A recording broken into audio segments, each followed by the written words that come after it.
Presented by SMS Dhama.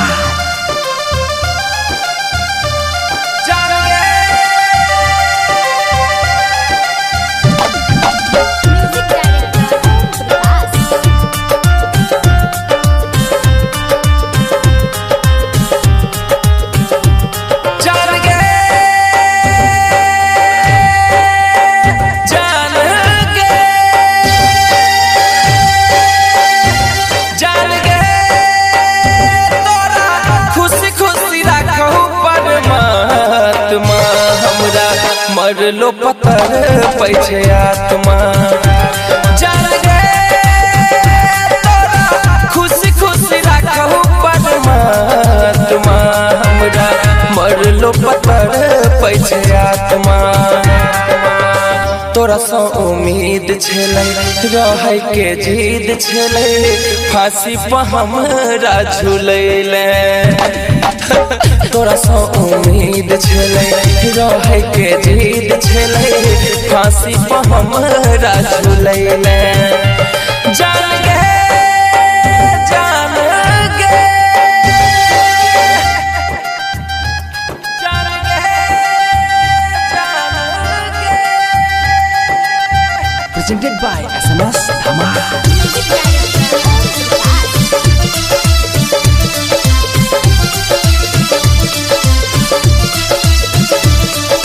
तोरा भेटलौ महल हमरा भेटलै समसन गे हे तोरा भेटलौ महल हमरा भेटलै समसन गे अपने छही जिंदा हमर लैले प्राण गे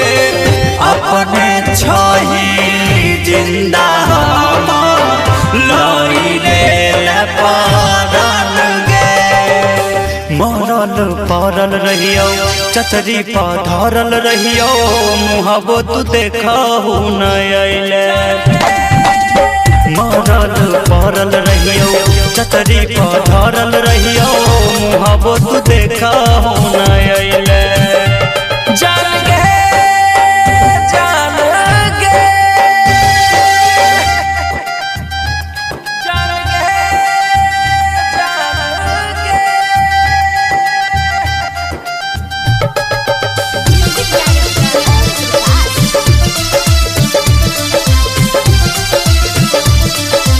Presented by SMS Dhama. तोहरे चलते दिनो रात रोबै हमर माई गे हे तोहरे चलते दिनो रात रोबै हमर माई गे दिलबा छौका ठोर तोहर तू छिकसाई गे दिलबा छौका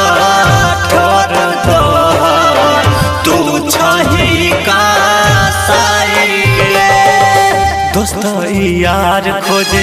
ललपुरिया शक्ति रोजे सबसे हमरा छोड़ैले दोस्त यार खोजे जग सुंदर शक्ति रोजे सबसे हमरा छोड़ैले जान गे जान गे जान गे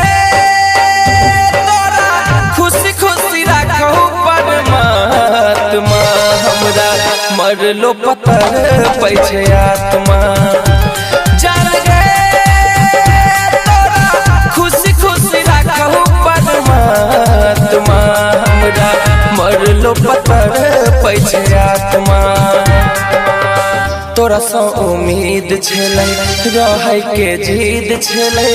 फांसी पर हमरा झुलैले तोरा सा उम्मीद छलै रहै के जिद छलै फांसी पर हमरा झुलैले जान गे जान गे Presented by SMS Dhama.